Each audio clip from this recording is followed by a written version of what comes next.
Today guys, we're going to debunk pleasure. I've actually made a video over a year ago and I really went in depth into the subject of how we can detach pleasure from porn and as a byproduct not really desire porn as much. I'm going to do the same thing today but go even more in depth. Now look, before we get in, I just want to preface this by saying that it is normal for us human beings to find naked women beautiful. These are things that we just learned to like. These are things that we cultivated a desire for. Just like, for example, hot sauce. Hot sauce is not pleasurable. The first time you eat something spicy, there's no benefits to eating anything spicy. There's nothing really appealing to it. But then as time goes on, you learn to like it more and more and more. You start attaching and start imbuing it with meaning. Well, you start thinking, okay, hot sauce actually, that burning sensation, you start attaching pleasure to it, and we kind of like do the same with porn. It's important to understand this and not think that we are flawed or that there's something wrong with us because humans shouldn't watch porn, and we know from a moral standpoint that we shouldn't be doing this, but at the same time it is not because we're doing something immoral that there's something wrong within us. It is very, very important that you guys understand this. And look, in this video I'm really going to make you think and make you reflect to a certain extent where you might start questioning everything in regards to pleasure. But this is not my goal for you, to go and start asking questions about every single thing you see and start thinking that everything is an illusion. That's not my goal. My goal is just to make you reflect on this one subject and to just really sit like this. And if you find other pleasure in other things in life, it doesn't mean you need to start detaching the pleasure that you find in those things, because life shouldn't be just about asking questions over and over again. Sure, philosophy is interesting, but it is not the goal of life to just constantly doubt and constantly question and constantly rethink things. I think that is actually a detrimental approach to life. But let's get into it. Pleasure is learned. Pleasure is learned is very simple to understand. Now look, there has been studies on infants and monkeys. On infants, we see that when an infant sees the picture of a caretaker, like a mother, they react as if the mother was actually there. Whilst in monkeys, we see that the male will actually find pictures of the woman monkey attractive, and they'll find that picture to be in their brain as if it was an actual monkey. And we even find it in turkeys, which is funny, but in turkeys, when they would only put the head of the female turkey, the male turkey would react as if it was a natural turkey. But it is very important to make the difference though, that yes, maybe it is wired within animals, within their instincts and within kids for that nature, but we have developed cognitive functions. Now, this is a topic I talk a lot about in previous videos. Human beings do not just live, as Freud would say, on the id, which is like your instincts, like you just want to do what's pleasurable, what's needed right now. And we have, like Freud would say, a super ego, meaning that we have the ability to take, no, I shouldn't do this because this is, for example, immoral. And then we have the ego, as again Freud would say, that would be mediating between those two. Now this is just like a fancy way to put it, but essentially you have a mind, you can make rational decisions, you can reflect on if you should do this or not. I think a good example as to how we have developed cognitive functions is the example of people that go and build businesses for years on end. Years without seeing results, without seeing pleasure, you can say, without seeing immediate rewards, and yet they want to continue working because they have this idea in their mind. It's abstract, it's not tangible, it's not there yet, it's not even guaranteed, yet they put in the work and they sacrifice effort and time and resources and all of these things that as human beings we're trying to keep within us, and yet they continue working on for years for a potential big reward, which shows that, first of all, animals cannot do that. There's no animals that can do that. Infants obviously cannot do that. Even kids before puberty probably don't think about that, or at least to that extent. So we have the ability to differentiate between imagination and reality. And so if that's the case, even if, let's say, infants and monkeys and animals in general find images to be pleasurable, just like we find images, we can say, in these videos to be pleasurable, we do not live on these instincts alone. We are not forced to watch these types of videos because they appeal to our biological instincts. Just like we're not forced to eat junk food because they appeal to our biological instincts. As a lot of people claim that junk food is so appealing because of the fat content, the sodium content, the sugar content, which is very attractive for our survival, for how we have evolved as human beings. Yet it does not mean that one individual cannot say no to junk food. Or for a matter of fact, we see this in our day-to-day where people are not necessarily disgusted, but they do not even desire to really eat junk food, and they desire to eat healthy for specific reasons. And so we can do the same here with PMO, which is we can desire to not PMO and have little to no desire to PMO and not really find PMO pleasurable. And let me ask you a question that might challenge you a bit. We say that if we watch porn, we're weird because we're essentially looking at other people having sex, which I think porn is immoral, by the way. So I don't necessarily disagree with this or agree. I don't really think that's the right question to ask. But if we were to ask ourselves, like, okay, is watching porn weird? Well, most people would say yes, because you are watching other people have sex. And we know it's like orchestrated and it doesn't represent reality and so on. But then my question then to you is watching horror movies weird? Because you're watching other people get killed, get tortured and so on. So how is that not weird? You might say, well, because it's fiction. But then it's like, okay, if there was a porn video that was fictional, would that mean that you'd watch it because it's fiction and it's not real life?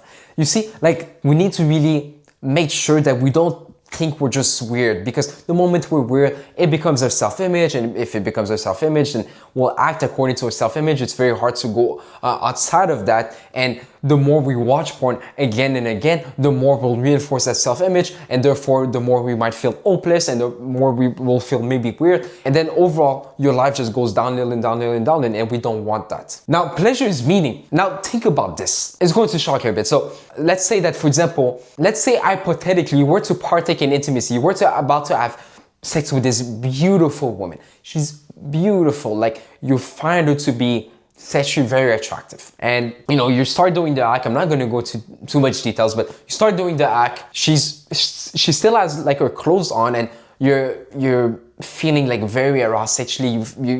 You're happy, you feel this rush of dopamine, and because you're anticipating that interaction between you two, and you're making love essentially, and you spend that time, you're obviously very aroused and so on. Now imagine that woman, as she now pulls down her clothes, you realize it's a ladyboy, like a man that basically became a woman in that sense, just to simplify the term. A man that the question to ask in that situation is, why did you feel pleasure to begin with? Was it because it was a woman? Well, probably not, because it wasn't a woman. Or was it the idea in your mind that you were about to have sex with this beautiful, sexually attractive woman? This is an actual story I've heard of someone that apparently went to Thailand, which is a bit more popular over there, where he was like a young man in England that went there, and he was not really getting any attention from women back home, and then he went to Thailand, and suddenly it was like surprising to him that like a woman would go to him and just like ask him to have intimacy with him essentially. And he had intimacy. Well, I'm not going to go into details, but you can imagine what kind of intimacy he had, because he didn't know that it was a man up until after the act was done. And he literally threw up afterwards. Now, he still had a good time, but what happened? Now, here's what's interesting. Do you know about celebrity leaks? So these are like videos where when you used to watch porn, you know that there's this popular genre of porn where it's videos about like celebrities. It might be leaks might be like them being nude. It might be them performing intimacy. We see this with a very popular celebrity. I'm not going to say any names, but we see that these videos, when you know about the person that is very popular, these videos usually are more appealing to people, not because the body of the woman is more attractive than the body of the other porn star that you don't know about, but simply because of the idea of who that person is. Think about it. I'm not really a type of guy that follows celebrities and so on, but especially not from the opposite sex. But if there was a woman that, let's say when you were younger, you used to admire maybe from a movie and you find her so attractive and so on, and then suddenly she apparently has like this leak tape. And what's interesting is that magazines and these porn sites will pay a lot of money to get access to these kinds of videos and leaks and pictures. They might be even blurry because people like them so much, not because of like the woman's body being different, but because of the idea of who they think that person is, which is very interesting. And we see this in different aspects of life. Now, imagine I show you this painting right here. You might be like, well, okay, that's a cool painting. And you're like, oh yeah, I mean, that's, it's not bad or anything. But then if I tell you that this is actually from Picasso, now suddenly the same painting has much more value because of the idea of who Picasso is and the whole history that there is behind Picasso and how famous he is and so on. Even though the painting did not change, it's simply the thought, the knowledge, the belief that this is coming from someone, that this is different. And we also have this for food. I mean, there's multiple studies on this, but even if I were to tell you, look, I'll give you like a nice, beautiful steak, and you start eating it and you're like, man, this tastes great. What kind of animal is it? And you're like, is it like a cow, or is it like maybe a veal, or is it maybe like a lamb? This tastes so good. It tastes great. And then I tell you, no, actually this was a dog. You realize that like the taste was good, but now that the idea that this is a dog you're eating, if I were to never tell you, you'll probably just be like, wow, this taste is great. And you'll probably never know this, but the moment you know that this is a dog, you'll probably maybe even throw up. Whilst if I never told you, you would never even any form of negative reactions. Another thing to understand when it comes to meaning and pleasure is that it doesn't have to be related to biology. Very important to understand. If you receive $1 million suddenly, you'll probably whoop with like joy, happiness, you'll feel that pleasure. But is it because dollars in a bank account or paper currency that is objectively worth nothing, meaning that it's not backed by gold or anything? Is it that biologically, just like, for example, reproducing, or for example, eating and satisfying your hunger and quenching your thirst, money has nothing to do with this. The notion of money just emerged throughout the history. So pleasures, as you can see, do not have to depend on something within your body, for example. You can just create it within your mind. And this is the thing that we do with porn. But let me give you more examples. Now, culture is important to understand. If you were to look at different cultures, if we were for example, look at Asian and Western culture, we'll see that there's two different beauty standards. So in Asian culture, like if we take Japan, if we take Korea, for example, we see that there is an emphasis on the wider the skin, the better, and the more thin, the more lean a woman is, the more attractive. Whilst we know that in the Western world, the wider the better is not necessarily the case. I think that in the Western world, men actually like women to not be as white as people would like them to be in Asia. Now, of course, there's different preferences, but the notion of the body just being thin and lean, in Western culture, we can see that they prefer way more women that are more curvy, that hold more of that fat in that sense. So is it a question of biology, or is it a question of culture? If it's a question of culture, as we can see here, then it means that it just depends on the education. It just depends on the learning of the individual based on what they've been exposed to, essentially, not what they're hardwired for, which means that they can also change that and start to like maybe the woman that the Western men like instead. Now, when it comes to studies, and we can even just look at it, I've been coaching people for years now, and I see that, for example, if I talk to someone from America, they will tell me that their circle, the people around them, their environment will actually say that it's good for them to masturbate. I'm not here to say that it's good or bad. That's not the point of this video. But they would be told, yeah, you should masturbate. Oh yeah, paying a prostitute is actually something normal, and it's not something that is shameful in any shape or form. Or, oh yeah, having intimacy with someone of the opposite sex and doing these kinds of position just casually with them, whilst not even being in a relationship with them, is totally normal. Whilst we see that in different cultures, like we can think of any more conservative / more religious cultures, that these things would be a big no. They would be weird. There would be a stigma around them, and they would be immoral and so on. So we see how the culture impacts someone. Now, that doesn't mean that the culture controls the individual. It will have an influence on the individual depending on what the individual decides to adopt. So, for example, a guy can be in a society where, for example, in America, you might be religious, but not do like everyone else is doing in his environment, which is maybe to casually sleep around or to masturbate or to pay for prostitutes. Because in his mind, even if that's in front of him, it's very accessible and maybe it's even cheap and easy to do, he might think in his mind, based on his belief and based on what he actually values in life, that this is very bad to do and this is something he should never ever do. Which shows again, it's not biology. It's not just like we're an animal and we're just going to jump on any opportunity that's in front of us. We don't just live on instincts. And it's not because something is pleasurable, because the religious guy knows that yes, having intimacy with this beautiful woman would be probably pleasurable. But maybe for that individual, it is much more pleasurable to feel like they're aligned with their morals and values and pursuing different things with their lives instead. And this is the thing that most people might not be aware of. But when we talk about studies, what we find interesting is there's a lot of studies on like food and drinks, and we see that how someone thinks of a food affects how they judge it and how they find it, essentially, like if they find it pleasurable to eat or drink, whatever. And like the design of these studies is very simple. Like you get two groups of people and you give them something to eat or drink or whatever, but you just like present to these groups the food or the drink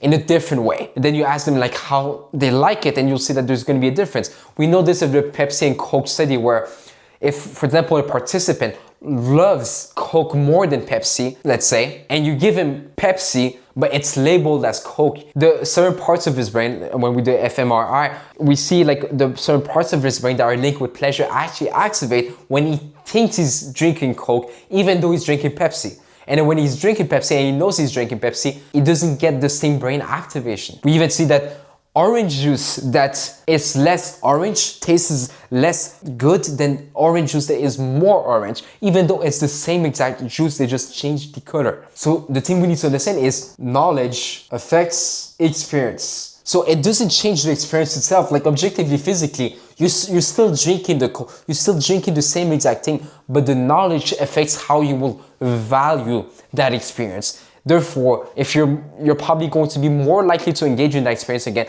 or find it more pleasurable to begin with, just because you think of something a certain way based on your expectation, not based on the thing itself. And again, this links back to porn, and we'll explore this even more in depth. And one thing that we really need to understand is sensations are actually, like for example, if we masturbate, like physically, sensations are always colored by our beliefs. Let me actually write this. Sensations are colored by our beliefs. And what happens is if I go and, for example, if we go back to the example of the hot sauce is not good. It doesn't have any biological advantage or whatever. It doesn't help you with survival. It doesn't help you with anything. It's painful. Especially if you were to go back to the first time you tried it, it was just a painful experience. But the sensation of eating hot sauce, whatever meaning we give it, well, that's going to color our sensation, like the painful sensation. If we do the same thing in different aspects of life that are painful, if we think of the gym, for example, the gym, we can argue, is painful mentally, physically. Well, you're pushing weights, like you're fighting gravity in that sense. You're fighting those weights. It's hard. You need to spend a lot of physical and mental energy, and you do that over an extended period of time. But then it's like the way that you interpret those sensations, like the beliefs that you have in regards to like when you do the bench press, and what you think you're getting from that and why you're doing that, like the meaning you give to that exercise is what makes you want to do the exercise, is why you find, we could argue, the gym even pleasurable. You find pain to be pleasurable because of the knowledge that you have of, okay, if I go to the gym and I push those weights as hard as possible, I'm going to build my muscles, and maybe women are going to be attracted to me because of that. I'm going to be the strong man, and maybe I can help protect my family because of that. It's like with every reps that you do, well, you're getting closer to that which you desire. Essentially, just attaching meaning to those sensations. And I give this example in one of my old courses with my students, where I say, look, in ice cream, for example, like the physical shape of an ice cream is not necessarily like beautiful or not. Like it doesn't really matter. No, why is it that the moment you see an ice cream, you're like, oh, I really want to eat it. Like, and you have this anticipation for it and you're like, wow, this looks beautiful. And you're like, man, I really want to eat this. Is it because of like how it looks or the shapes that it has? No, it's because of your belief of what the experience of eating the ice cream is going to be like. Maybe it's the pleasure, maybe it's I'm going to feel comfortable, I'm gonna feel like I'm rewarding myself after a long day of work. It's going to be like my reward. It's like that belief of the experience when it comes to the ice cream. Similarly, if we go back to porn, it's not the shape of the woman's body that is so pleasurable and that makes you so drawn to porn. Because yes, okay, she has breasts, she has a beautiful body. I'm not denying that it is not beautiful per se, but often what really creates that pleasure, I'm not saying that you won't find a woman's body to not be beautiful. I'm not saying that you should completely detach your attraction and you shouldn't want to be with the opposite sex and you shouldn't find them attractive, or you shouldn't think that intimacy won't be pleasurable. No, these things are natural. What I'm saying is that the reason why we feel and we attach so much pleasure to, for example, porn and the body of a naked woman is because of the meaning that we associate to the body in the first place. It's the belief that we associate to them. It's the belief of, if I were to have intimacy with this woman, what would this mean to me? And if we were honest, this would mean a lot to us in many different ways. And this is one thing we're going to tackle. Maybe it's, okay, if I were to have sex with this beautiful woman, sure, that can be reproduction, sure, that can be overall pleasure, but oftentimes it's more than that. Oftentimes it is, for example, I'll maybe finally be confident because I never had intimacy with any beautiful woman. And maybe this will affirm that I'm actually attractive because all of my life I thought I was ugly. And maybe this is the narrative that you're playing in your mind. So the moment you can maybe have intimacy with this woman, in your mind, you're like, man, this would mean a lot because this would mean I will finally be attractive. I would finally feel confident. I would finally feel worthy. I would finally feel like a man, for that matter.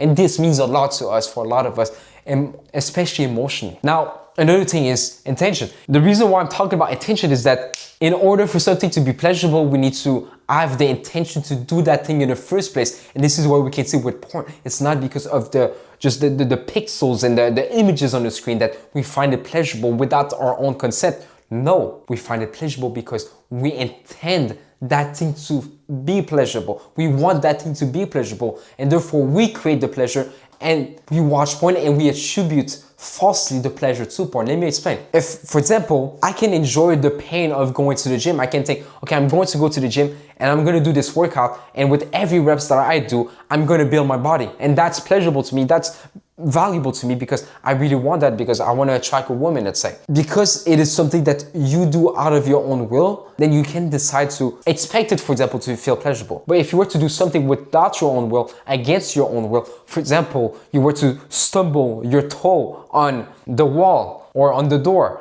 and it hurts, and it hurts for 1 minute, it doesn't feel pleasurable because you did not intend to do that thing in the first place. That's another aspect of pleasure. You need to have the intention to feel pleasure. And once you realize that, you're like, okay, well, if I don't have the intention of feeling pleasure, then I'm not going to feel pleasure. And yes, that's what happens with porn. Because if we were to really think about it, let's say that we were not in the mood to watch porn, we really don't want to watch porn, and we were forced to watch porn, and we can just look at our own daily lives. You know, there's days where everything is going right and you feel happy and you're progressing in life, and then you think about watching porn, you're like, no. And you don't even think about watching porn, but even if you were to be reminded of porn, let's say, for example, you scroll on YouTube and you see a no-fap video, you're like, man, no, watching porn would be disgusting right now. But then there's times where you do find it to be a bit more appealing. You're like, if I were to watch it, I'll get some good pleasure. So there has been psychological studies that shows that when we, for example, like read a story, that when we read a story, and sorry for my writing, it's very messy. It's never been my strength to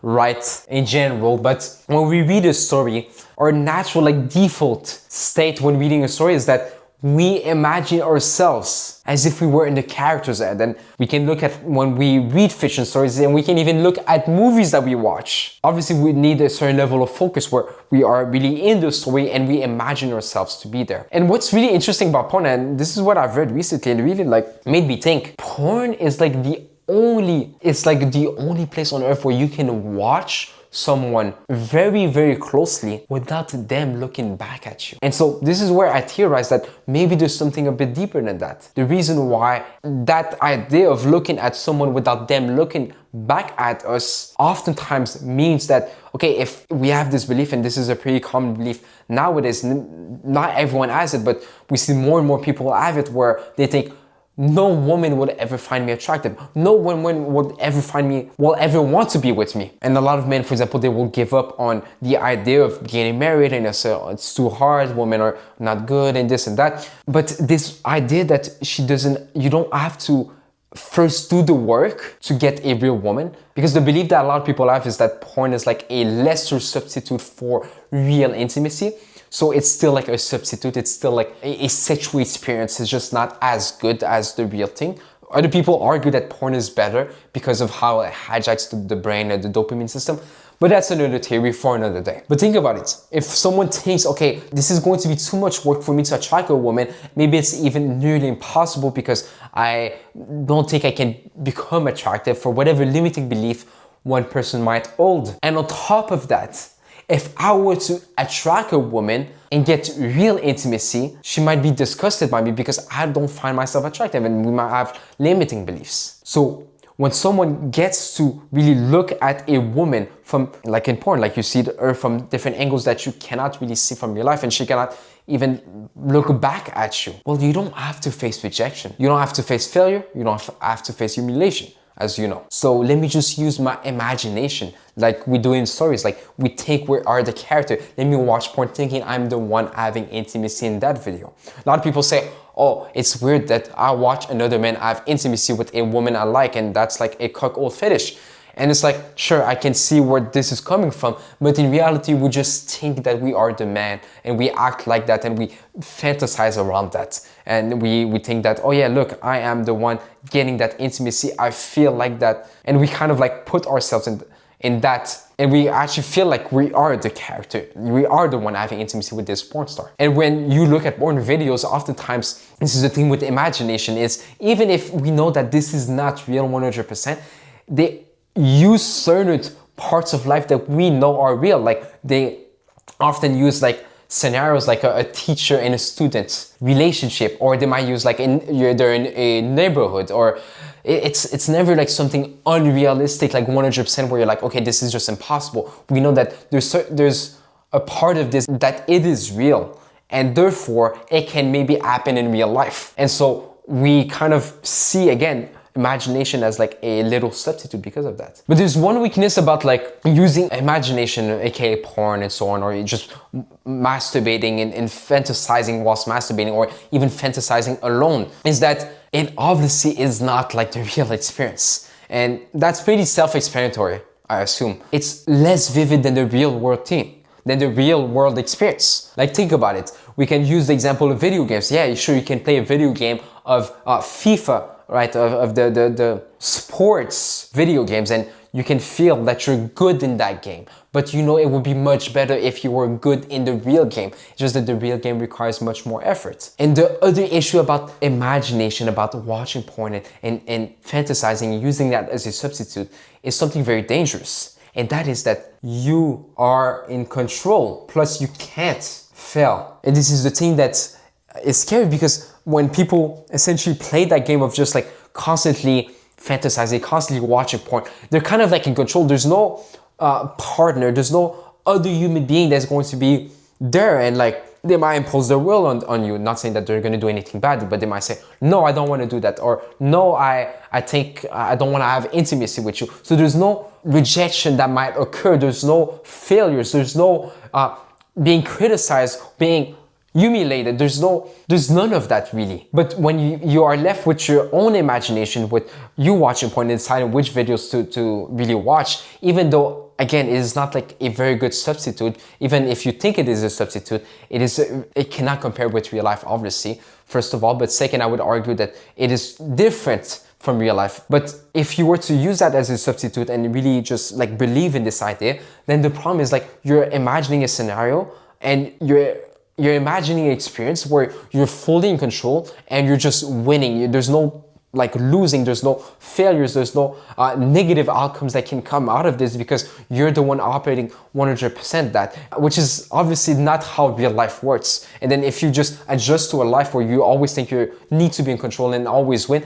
then reality is going to hit really hard, and it's going to be hard for you to accept that life comes with problems, challenges, and so on, which you'll have to definitely face at one point or the other in order to progress in life. And this is why I think also when you decide to leave porn, masturbation, or any distractions or any escape for that matter, it becomes such a huge benefit, because now you have to face life, therefore you become good at facing life, and now you make the pains and the challenges that you face something that's comfortable to you and something that you use as an opportunity for even more growth. But what we need to understand all in all is that our brain is not like hardwired or just randomly tricked by porn to think that this is the real thing that you're experiencing, and that you cannot differentiate between the real thing and your imagination or porn itself. The same way someone that plays video games where he's shooting different people and killing different people knows that this is not a substitute for doing it in real life. It might provide him a similar feeling,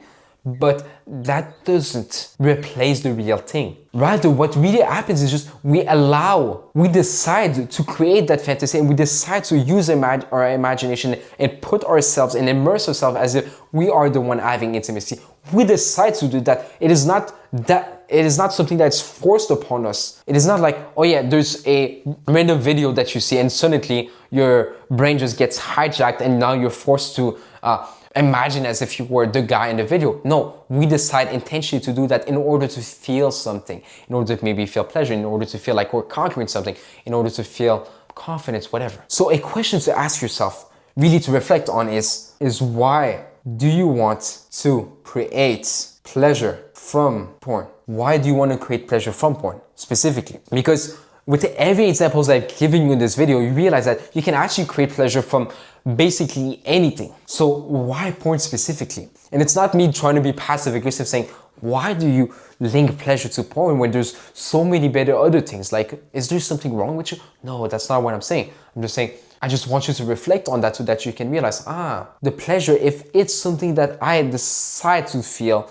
and I decide to do it through porn, that means I can decide to feel it through anything else I decide to attach meaning to. And so you might come up with an answer like, okay, well, I decide to feel pleasure through porn because when I watch porn, I think I'm feeling a sense of masculinity. I get to see a beautiful naked woman, and that affirms my belief that I have the testosterone within me, that I have this libido, that I have this masculinity, that I have this manhood. And that's going to make me feel confident, and that's going to show me that I really have those desires within me. I'm really a man in that sense, and I want to feel like a man because of X and X reason, whatever. And then when you have these answers, you want to then ask yourself a second question. So this is the first question. And then the second question is, what could actually give me what I'm looking for? Very important question. What could actually give me what I'm looking for? Just like I said, okay, why do you create pleasure through watching porn? And you realize the meaning that you attach to porn. Now you want to ask yourself, okay, well,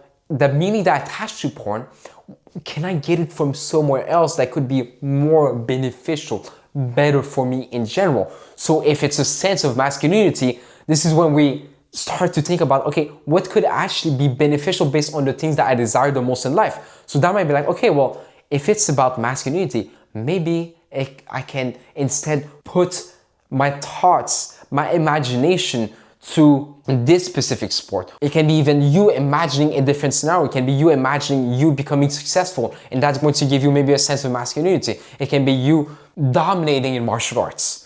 And then you start thinking about those things. You're like, okay, well, maybe I can get it from that. Or someone very religious might be like, okay, well, I can just link it back to God. I can feel this sense of masculinity based on what my religion says is masculinity. Because the deeper meaning that we usually attach to porn, that then makes it pleasurable, we can say, is often found in the unconscious. And I really like this approach from Carl Jung and Freud and so on. But if we really could look at our past and the things that either happened to us, the things that we learned, the beliefs that we used to hold, the experiences that shaped us, well, sometimes we can find certain desires and certain drives that we attach, and basically the meaning that we attach to porn based on those things, but we often just deny and suppress them. And because of that, we never get to know why do we truly want to watch porn? Why do we find porn so pleasurable? The moment we become aware of what we've been suppressing all of this time, we realize, okay, well, actually, I can change that. It's just that I never really updated this. I never really updated my beliefs, my learnings, and so on. But now that I'm aware, now that I'm conscious of them, I can now do that. And this is what you want to do so that you can detach the pleasure that is associated to porn once and for all.